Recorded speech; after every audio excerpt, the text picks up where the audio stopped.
Salut les addicts. Donc aujourd'hui on va se retrouver, pas pour parler beauté, pas pour faire un haul, pas pour présenter des nouveaux produits. On va se retrouver pour parler d'une chose que je ne trouve qu'on ne parle pas. C'est une addiction. Donc la drogue, ça on en parle partout, on entend partout parler. L'alcool, c'est pareil. Mais il y a une addiction qu'on a tendance à oublier et qui peut aussi faire très mal, c'est les achats compulsifs. Donc pourquoi moi j'ai décidé de vous en parler, c'est tout simplement parce que je suis une acheteuse compulsive. Je le sais depuis des années, sauf que depuis l'été 2016, je rends compte que ça nuit à ma santé morale. Donc voilà, c'est pour ça que j'ai décidé de vous en parler. Donc moi j'irai pas non plus dans vous confier ma vie privée par rapport à cette chose-ci. Je vais juste vous en parler des grandes lignes. Je pense que je vais vous le faire sur plusieurs vidéos comment dire, au fur et à mesure que moi je vais avoir des choses à dire dessus, car je commence que à me faire aider depuis maintenant 2 mois. Donc je sais que ça va être un chemin très long. Donc voilà. Alors à savoir que l'achat compulsif c'est quand même un mal que les gens ne prennent pas au sérieux. Surtout notre entourage. Tant que nous on sait qu'on est acheteur compulsif, on traîne tous sur les mêmes réseaux sociaux, on sait qu'on achète facilement. Mais maintenant, souvent l'entourage est là et qui nous dit arrête d'acheter. Mais si seulement on pouvait le faire, on le ferait. Sauf que l'achat compulsif vient d'un mal-être. Et c'est comme se droguer, comme boire. Au moment où on va acheter, ça va nous faire du bien. Et c'est ça que la famille ne comprend pas. La famille, l'entourage, les amis. Beaucoup de gens ne comprennent pas ce mal-ci. Et je pense que c'est ce qui fait encore plus de mal. C'est quand nous, on commence à se rendre compte que ça nous nuit à notre santé et qu'on va en parler. Comme je disais, nos amis, notre famille ne comprennent pas forcément parce que pour eux, on achète. Mais pour eux, c'est tout ce qu'ils voient, c'est on achète, on achète.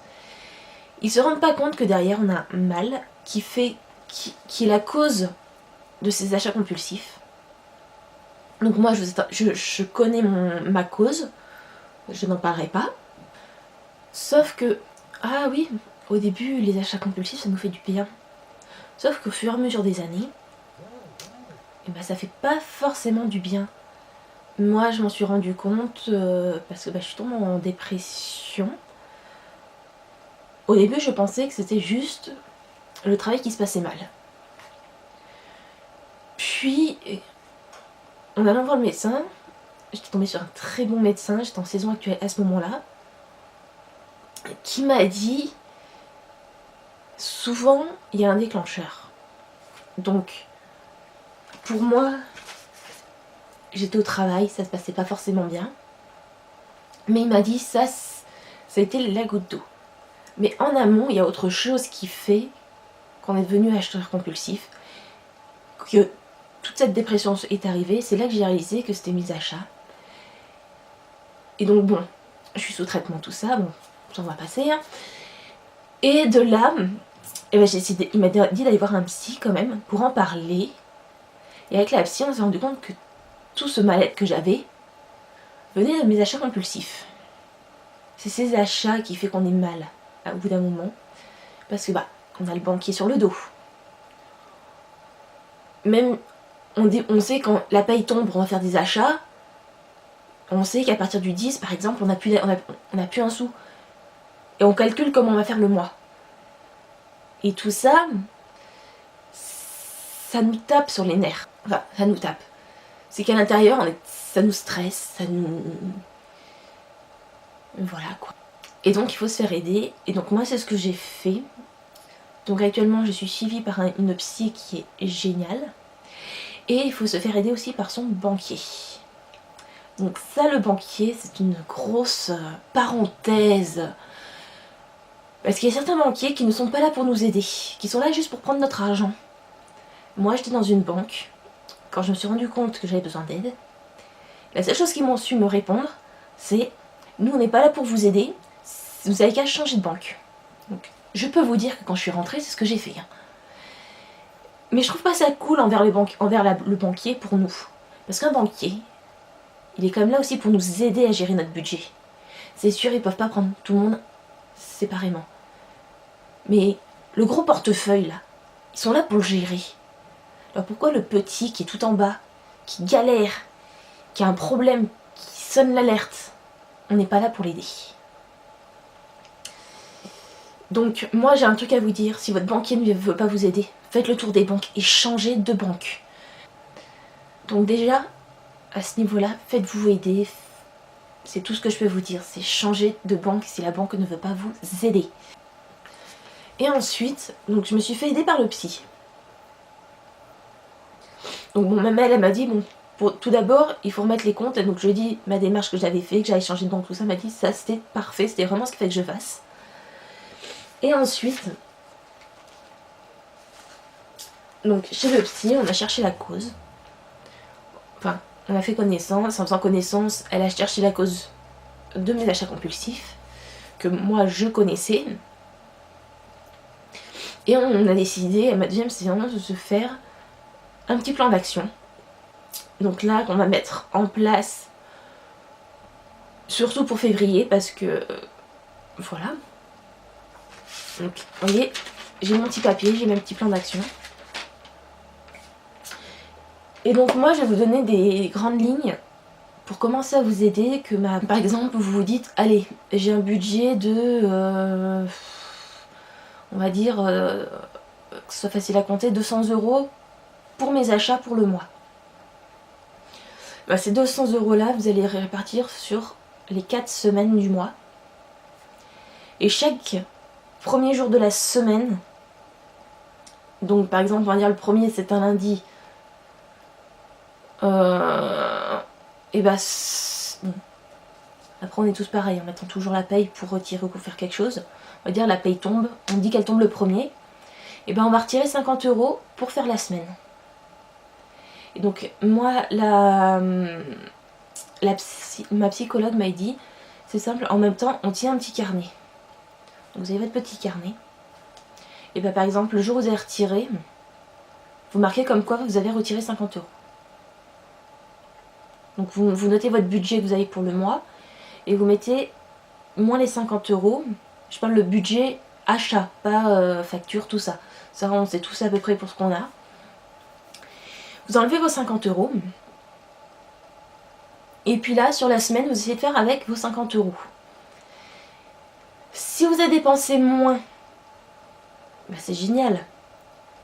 Donc vous savez que vous en avez un petit peu plus pour la semaine d'après. Donc chaque jour, vous allez faire une dépense sur vos 50 € par exemple.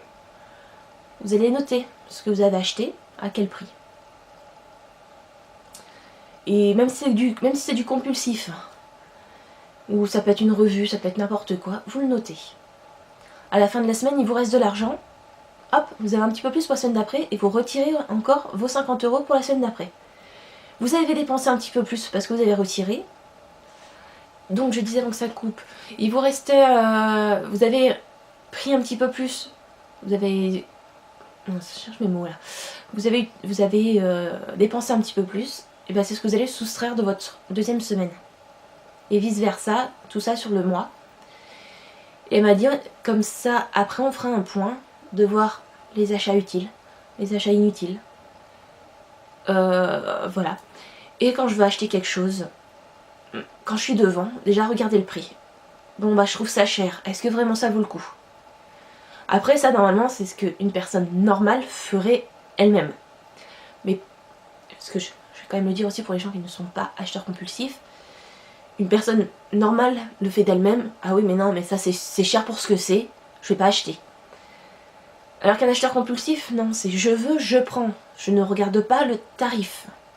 Même si moi personnellement, j'avais quand même, sur certaines choses, je regardais les tarifs, mais d'autres, pas du tout. Après, j'ai quand même des bases. Hein. Moi personnellement, quand il faut que j'achète un pantalon et qu'il faut que je mette 40 € dedans, je les ai là. Alors que je vais aller acheter une connerie, à 50 €, ça va pas me gêner. Donc vous voyez, il y a des fossés entre tout ça. Et donc, se dire, est-ce que j'en ai besoin? Pour le prix, est-ce que ça vaut vraiment le prix? Je reprends la note en même temps que ma psychologue m'avait donnée. Si vraiment ça va être nécessaire. Et par contre, s'il y a plusieurs choses qui nous tentent, de n'en prendre qu'une. T'as vraiment, mais vraiment cette envie d'acheter. Elle m'a dit, ok, mais t'achètes qu'un truc. Pas tout. Donc ça, c'est compliqué. Je pense que ça va être la chose la plus compliquée. Donc voilà. Je voulais vous faire une vidéo là-dessus parce que je pense que c'est quand même quelque chose où il faut en parler et qu'on n'en parle pas assez. Donc je pense qu'au fur et à mesure que je vais évoluer avec ma psychologue, que intérieurement je vais évoluer aussi, je vous referai des vidéos. Mais voilà quoi. J'espère que ça peut avoir aidé certaines personnes. Si d'autres personnes sont aussi dans ce cas-là, donc n'hésitez pas à dire vraiment si vous avez envie de partager votre expérience, même du soutien de certaines personnes, hein. Ça gêne pas du tout. Par contre, il y a un truc que je ferai, c'est le moindre commentaire en critique, en insulte ou quoi que ce soit, sera supprimé illico presto. Parce que, à savoir qu'une addiction est dangereuse. Si on veut, ça peut amener certaines personnes dans un très gros gouffre que je veux pas. Donc voilà. Parce que voilà quoi. Donc le moindre message que je ne trouve pas à mon goût, qui à mon goût peut agresser une personne, sera supprimé. Ça sera clair, net et précis. Voilà. Bon, sur ce, moi je vais vous laisser, hein, parce que bah du coup, c'est bien, mais c'est dur aussi. Et bah, on se retrouve pour parler de ce genre d'addiction dans je ne sais pas combien de temps. Si je vois vraiment qu'il y a des commentaires qui me donnent envie de refaire une vidéo plus tôt pour répondre à ces commentaires, parce que n'hésitez pas à poser vos questions. Moi j'ai psy une fois par mois parce que je n'ai pas les moyens d'y aller plus souvent. Mais s'il y a des questions, moi je vais voir après avec ma psy si elle est d'accord pour y répondre et que moi je vous y réponde. Et voilà. Donc dans ce cas-là, je ferai des vidéos pour répondre à ces questions. Si moi personnellement je me sens d'y répondre de moi, hein, pas de quelqu'un d'autre, qu'il y a une question que je pense pouvoir répondre pour aider, je le ferai volontiers. Mais voilà. Et ben les addicts, hein, je vous fais un gros bisou et je vous dis à très bientôt. Ciao ciao.